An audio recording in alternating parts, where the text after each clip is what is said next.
Oke, assalamualaikum warahmatullahi wabarakatuh.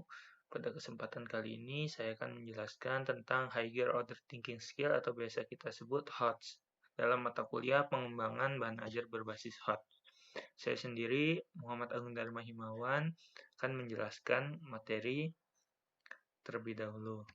Oke, yang pertama tentang HOTS, yaitu dari sisi definisinya, yaitu metode untuk transfer pengetahuan, berpikir kritis, dan memecahkan masalah.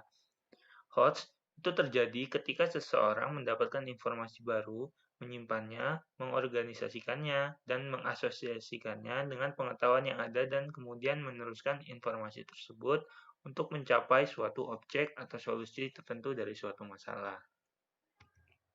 Oke, yang selanjutnya ialah perbedaan antara LOTS dan HOTS atau Low Order Thinking Skill dan Higher Order Thinking Skill. Dalam LOTS, itu keterampilannya meliputi strategi kognitif, pemahaman, klasifikasi konsep, membedakan, menggunakan aturan rutin, analisis sederhana, dan aplikasi sederhana. Sedangkan untuk HOTS sendiri, keterampilannya yaitu berpikir kreatif, kritis, menyelesaikan masalah atau problem solving, membuat keputusan, mengevaluasi, berpikir logis, berpikir metakognitif, berpikir reflektif, sintesis, analisis kompleks, dan analisis sistem. Selanjutnya yaitu ciri-ciri HOTS. Ada beberapa ciri-ciri HOTS, ya, diantaranya yaitu non-algoritmik, yang mana artinya langkah-langkah atau tindakan tidak dapat ditentukan sepenuhnya di awal. Selanjutnya kompleks, yaitu langkah-langkahnya tidak dapat dilihat atau ditebak secara langsung dari sudut pandang tertentu. Yang selanjutnya yang C menghasilkan banyak solusi. Yang D melibatkan perbedaan pendapat atau interpretasi. Yang E melibatkan penerapan beberapa kriteria. Yang F melibatkan ketidakpastian. Yang G menuntut kemandirian dalam proses berpikir. Yang H melibatkan makna yang mengesankan. I membutuhkan kerja keras atau effortful. Selanjutnya ciri-ciri tugas HOTS.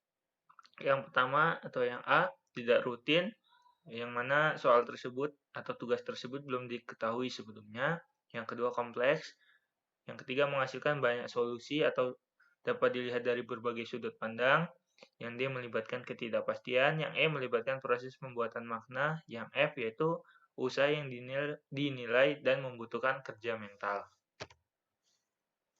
Selanjutnya, HOTS berdasarkan taksonomi Bloom. Menurut beberapa ahli, ada 5 ahli di sini, yaitu Yen, Abu Salem, Thompson, Fisher, dan Anderson and Cradwell.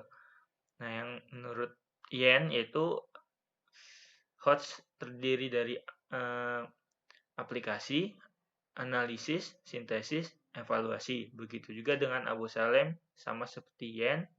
Kemudian untuk Thompson dan Fisher itu juga sama, tetapi dimulai dari tingkatan analisis, kemudian sintesis, lalu evaluasi. Kemudian pendapat terakhir yaitu Anderson dan Cradwell. Nah, di sini dia menggunakan kata kerja yaitu menganalisis, mengevaluasi, lalu mencipta. Selanjutnya, HOTS ditinjau dari karakter tugas dan beberapa dimensi.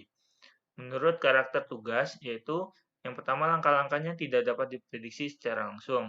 Yang kedua bukan rutinitas. Yang ketiga ada banyak solusi. Yang keempat butuh usaha keras.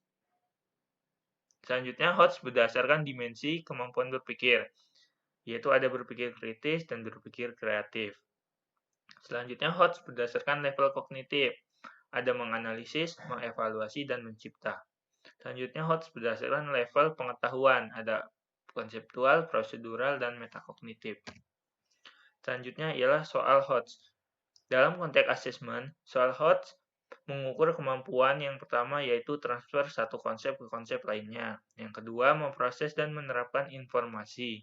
Yang ketiga, mencari kaitan dari berbagai informasi yang berbeda. Yang keempat, menggunakan informasi untuk menyelesaikan masalah. Dan yang terakhir, menelaah ide dan informasi secara kritis. Selanjutnya, konteks pengetahuannya. Pada umumnya, soal HOTS mengukur dimensi metakognitif, tidak sekedar mengukur dimensi faktual, konseptual, atau prosedural. Selanjutnya, yang terakhir, rangka menulis soal HOTS. Yang pertama menganalisis KD yang dapat dibuat item HOTS, yang selanjutnya menyusun kisi-kisi soal, yang ketiga memilih stimulus yang menarik dan kontekstual, selanjutnya menulis butir pertanyaan yang sesuai dengan kisi-kisi, dan membuat pedoman penskoran atau rubrik ataupun kunci jawaban. Oke, sekian yang dapat saya sampaikan, kurang lebihnya saya mohon maaf. Terima kasih dan wassalamualaikum warahmatullahi wabarakatuh.